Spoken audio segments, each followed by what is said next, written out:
Hello students, this is your Shubham sir from Agastu learning.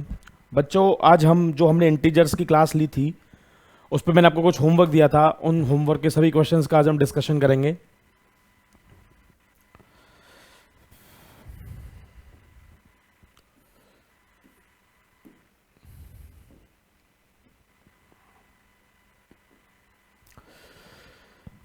Chapter 1 चल रहा था बच्चों हमारा नंबर सिस्टम, उसमें हमने इंटीजर्स को डिटेल में देखा था।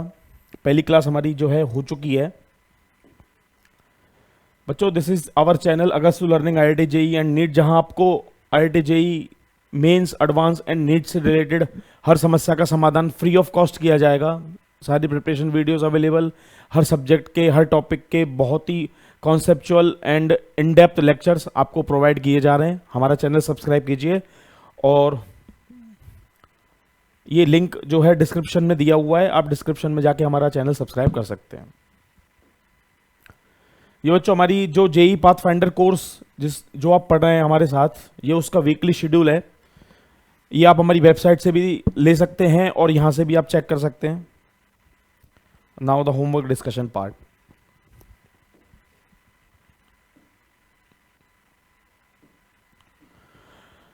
द क्वेश्चन इज बेटा, if the equation X square minus 8 plus A x plus 8a plus 3 has equals to 0 has integral roots, then find the values of A. की वो values निकलवाई हैं बच्चों जिनके लिए x की हमारी इंटीग्रल वैल्यूज आएंगी। बच्चों, इस तरीके का एग्जैक्टली सवाल हम क्लास में कर चुके हैं। उसका ये सेकंड वाला वर्जन है, उसमें 2 वर्जन थे। ये पहला वाला वर्जन हमें इसमें भी करना ही पड़ेगा हालांकि, लेकिन इसमें सिर्फ पूछा गया दूसरा वर्जन कि a की कौन कौन सी वैल्यूज के लिए x इंटीग्रल वैल्यूज देने वाला है। चलिए प्रोसीड करते हैं बच्चों। क्या है हमारा पहला स्टेप होना चाहिए, इसको सिंप्लीफाई करना। तो x square minus 8x minus A x plus 8a plus 3 is equals to 0। अब इसको मैं फर्दर फैक्टराइज करता हूं। मैंने x को यहां से कॉमन लिया तो यहां पे आएगा बच्चों x माइनस 8 माइनस a, यहां पे कॉमन लिया तो ये बनेगा बच्चों वापस से x minus 8 plus 3 is equals to 0। तो ये बन जाएगा बच्चों x minus a and x minus 8 is equals to minus 3। हमें दिया हुआ है कि x भी इंटीजर है और a भी इंटीजर है, तो कंफर्म है कि ये भी इंटीजर होगा, ये भी इंटीजर होगा। अब कौन कौन से ऐसे एग्जिस्टिंग इंटीजर है जिनका मल्टीप्लीकेशन हमारा -3 आता है। आप कहोगे सर सम पॉसिबल कॉम्बिनेशंस हैं हमारे पास, तो मैं कर सकता हूं कि बच्चों -1 हो जाए और ये 3 हो जाए तो हमारा आंसर कितना आएगा -3। ये 1 हो जाए, ये -3 हो जाए, हमारा आंसर कितना आएगा -3। ये बच्चों 3 हो जाए, ये -1 हो जाए, आंसर कितना आएगा -3। ये -3 हो जाए, ये +1 हो जाए, आंसर कितना आएगा बच्चों हमारा -3 आएगा।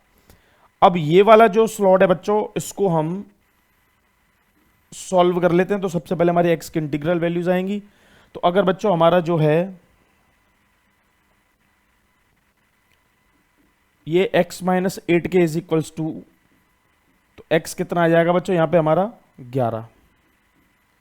ये अगर बच्चों हमारा x माइनस 8 के बराबर है तो यहां पे बच्चों कितना आएगा, आप बोलोगे सर यहां पे आ जाएगा x की वैल्यू आ जाएगी हमारी 5। अगर ये बच्चों x माइनस 8 के बराबर है तो यहां पे x की वैल्यू कितनी आएगी, आप बोलोगे सर x की जो वैल्यू आएगी वो आएगी 7। यहां पे बच्चों अगर ये x माइनस 8 के बराबर है तो x की वैल्यू कितनी आएगी, आप बोलेंगे सर x की वैल्यू आएगी 9। इसको इक्वेशंस को, लीनियर इक्वेशंस को मैंने सॉल्व कर लिया। ठीक है बच्चों, यहां तक किसी को कोई डाउट? x की कितनी वैल्यूज आ गई हमारी 11, 5, 7 एंड 9। अब उसके करस्पॉन्डिंग हम a की वैल्यूज निकाल लेते हैं।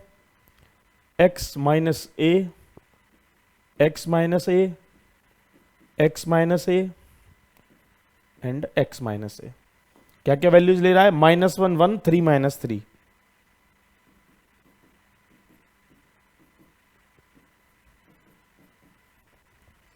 ये वैल्यूज बच्चों हमारा एक्सप्रेशन ले रहा है। अब x की क्या क्या वैल्यूज है इनके करस्पॉन्डिंग, 11, 5, 7 और 9। यहां पे हो गया है 11, यहां हो गया 5, यहां हो गया 7, यहां हो गया 9। तो बच्चों यहां से हमें a की क्या क्या वैल्यूज मिल रही है चेक कर लेते हैं। बच्चों यहां पे जो a की वैल्यू है वो आएगी 12, इस एक्सप्रेशन से बच्चों जो ए की वैल्यू है वो आएगी 4। इस एक्सप्रेशन से बच्चों जो ए की वैल्यू है और वो आएगी 4, और इस एक्सप्रेशन से बच्चों जो ए की वैल्यू है वो आएगी 12। जैसा कि बच्चों पिछले सवाल में भी हो रहा था, आप लोगों को याद आ रहा है ए की 2 कोइंसिडेंट वैल्यूज आ रही थी, यहां पे भी बच्चों सेम वही केस बन रहा है, ए की 2 वैल्यूज आ रही हैं जो सेम है। तो फाइनली हमारा आंसर क्या आएगा बच्चों? 4,12। ये ए की इंटीग्रल वैल्यूज हैं जिनके लिए जो हमारा एक्स है वो 11,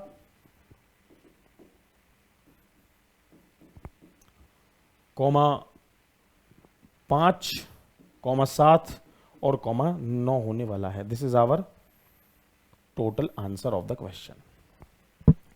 नेक्स्ट क्वेश्चन क्या है बच्चों?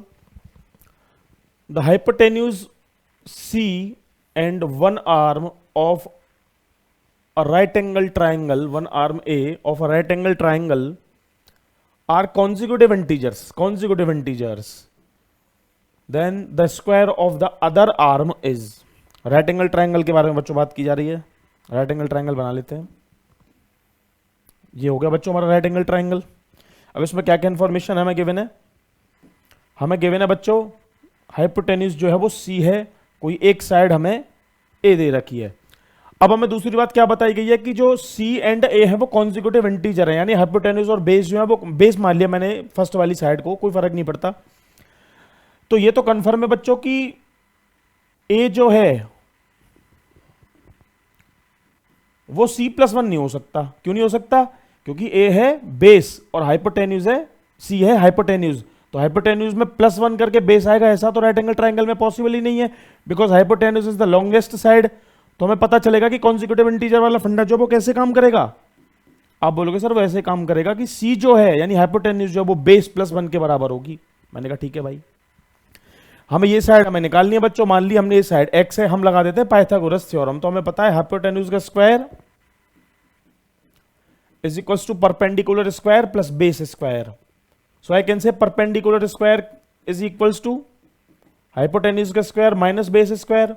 Perpendicular in this case is x square, hypotenuse in this case is C, which is eventually 1, a plus 1, so a plus 1 का whole square minus base is a square. Further solving the expression, x square comes out to be a square plus 1 plus 2a minus a square gets cancelled.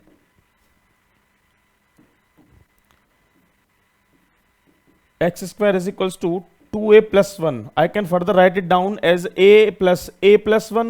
Now this a plus 1 once again becomes C, so this becomes C. So what is the value of the square of the other side comes out to be that is a plus C. This is your answer. So option A is the right answer. Next question. Next question है बच्चों, every positive integer is dash dash dash is this then every negative integer. सारे options fill करके देख लेते बच्चों। Greater, क्या greater एक सही जवाब है? आप कहोगे सर बिल्कुल सही बात है। एवरी पॉजिटिव इंटीजर, हर पॉजिटिव इंटीजर नेगेटिव इंटीजर से बड़ा होता है। ये तो बिल्कुल जानी पहचानी सी बात है भाई। ये कंफर्म है कि जो 2 है वो -100 से बड़ा ही होगा, जो 5 है वो -1 से बड़ा ही होगा, 7 है वो -10 से बड़ा ही होगा। तो बच्चों उसी पे बेस्ड ये क्वेश्चन है, simple common sense based. So option A greater is the right answer. Next is बच्चों, if a and b are integers and a is not equals to b, then which of the following is incorrect। आपको ये ध्यान रखना है बच्चों, यहां पे समस्या पैदा हो सकती है। इसने इनकरेक्ट पूछा है, यानी ज्यादातर आंसर सही होंगे, हमें कोई एक गलत आंसर जो है वो आंसर हमें कोट करना है। आगे बात समझ में? आगे की बात क्या दिया गया बच्चों? a plus B is equals to B plus A. हमें पता है ये सही जवाब है। अभी इनकरेक्ट वाली बात नहीं कर रहे हैं, अभी हम सही छांट रहे हैं, उसमें गलत को निकाल देंगे। a प्लस बी जो है वो b प्लस ए के बराबर होगा। कॉमन सेंस से कह सकते हैं a माइनस बी जो है वो b माइनस ए के बराबर होगा। ये गलत है, ये नहीं हो सकता कभी भी। दूसरा बोल रहा है कि a प्लस 0 0 प्लस ए के बराबर होगा और ये दोनों a के बराबर होंगे। ये बात बिल्कुल सही है। फिर बोल रहा है कि ए में से 0 घटा दें तो ए के बराबर आएगा, बिल्कुल सही बात है, लेकिन वो 0 माइनस ए के बराबर नहीं होगा, ये भी बिल्कुल सही बात है। यानी एक्चुअल में हमारा आंसर कौन सा आएगा बच्चों, ये वाला, जो कि गलत है। So option B is the right answer. Clear है बच्चों? ये बहुत ही कॉमन सेंस बेस्ड क्वेश्चन है, कॉन्सेप्चुअल कह सकते हैं। आगे चलते हैं। अगला क्वेश्चन है बच्चों, if two positive integers A and B are such that A plus B equals to A upon B plus B upon A, then what is the value of A square plus B square. Okay fine, ये हमें given है बच्चों, इसको solve करते हैं।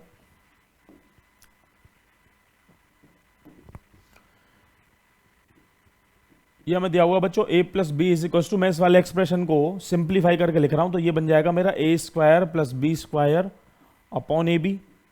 मैंने cross multiply कर दिया इधर, तो ये बनेगा बच्चों a square B plus A B square is equals to A square plus B square. मैंने बच्चों a स्क्वायर को मैं इधर ले आया a स्क्वायर बी के साथ, और ए बी स्क्वायर के साथ मैं ले आया बी स्क्वायर को, और मैंने बराबर कर दिया बच्चों 0। यहां पे मैं एक स्क्वायर कॉमन ले सकता हूं, कितना आएगा? आप बोलोगे सर b माइनस 1। यहां पे मैं बी स्क्वायर कॉमन ले सकता हूं बच्चों, यहां पे आएगा a माइनस 1। बच्चों यहीं से आपके इंटेलिजेंस की परीक्षा शुरू हो जाती है। ये जो है ये सबसे बेहतरीन स्टेप अब सवाल में आया है, इससे कैसे हम अपने आंसर तक पहुंचेंगे। अब आप देखिए बच्चों, एक सवाल में हमें जानकारी दी हुई है कि if two positive integers a and b, यानी a b के बारे में हमें एक छोटी सी जानकारी जो है वो दी हुई है। क्या दी हुई है बच्चों? कि a जो है ना वो 0 नहीं है, क्योंकि उसने बोला पॉजिटिव इंटीजर्स। पॉजिटिव इंटीजर्स का मतलब क्या हो गया?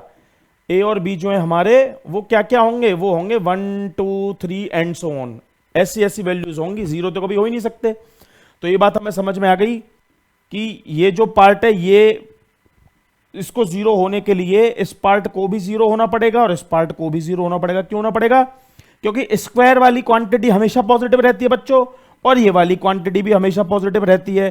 तो अगर ये वाला पार्ट हमारा नॉन जीरो हुआ या ये वाला पार्ट हमारा नॉन जीरो हुआ, तो non zero multiplied by positive quantity plus non zero multiplied by positive quantity, क्या उसका सम कभी 0 के बराबर आ पाएगा? आप कहोगे सर कभी नहीं आएगा। क्या हो रहा है मैं समझा देता हूं भाई। आप 2 इंटू 0.111 कर लो, आप बोलोगे सर ये हमें एक क्वांटिटी आएगी, और प्लस यहां पे मान लो कुछ 3 इंटू 0.222, क्या आप कह सकते हो कभी 0 के बराबर आएगा? आप कहोगे सर कभी 0 के बराबर नहीं आ सकता।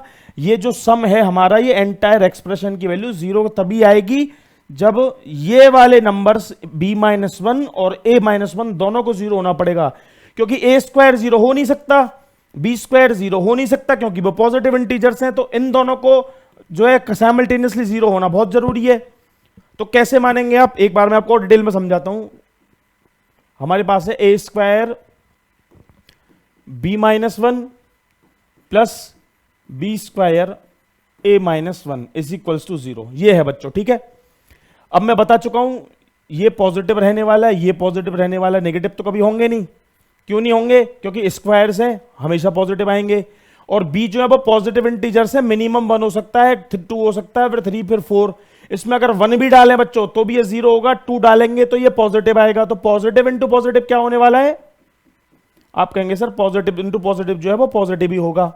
सेम यहां पे केस बनेगा बच्चों, यानी दो पॉजिटिव क्वांटिटीज का सम तो कभी 0 आ ही नहीं सकता।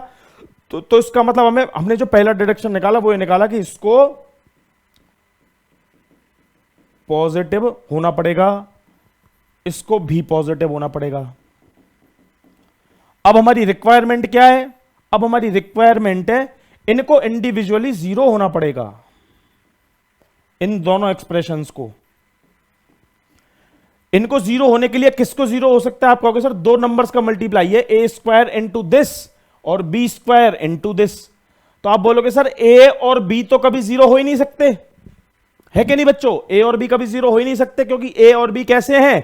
पॉजिटिव इंटीजर्स हैं। यानी a और b कौन सी वैल्यू दे सकते हैं? 1 2 3 4 5 6 एंड सो ऑन। 0 कभी हो ही नहीं सकते। तो इसका मतलब हमें समझ में आ गया कि इस वाले सामान को 0 होने के लिए क्या होना पड़ेगा? b-1 को 0 होना पड़ेगा, और इसके लिए a-1 को 0 होना पड़ेगा। तो बच्चों अगर b-1 0 है तो b की वैल्यू कितनी आई? b की वैल्यू आ गई 1। और अगर a-1 बच्चों 0 है तो a की वैल्यू कितनी आ गई? 1। इतनी बात समझ में आई। अब सवाल में हमसे पूछा क्या है, हमसे पूछेगा कि find the value of A square plus B square यानी 1 square plus 1 square. So answer is 2। So option B is the right answer. बच्चों इतनी बात समझ में आ गई। Thank you very much for watching our video. हमारा शेड्यूल फॉलो करें, हमारी वेबसाइट से आके शेड्यूल डाउनलोड करें और IIT JEE mains in advance और नीट की प्रिपरेशन का फायदा उठाएं। Thank you very much.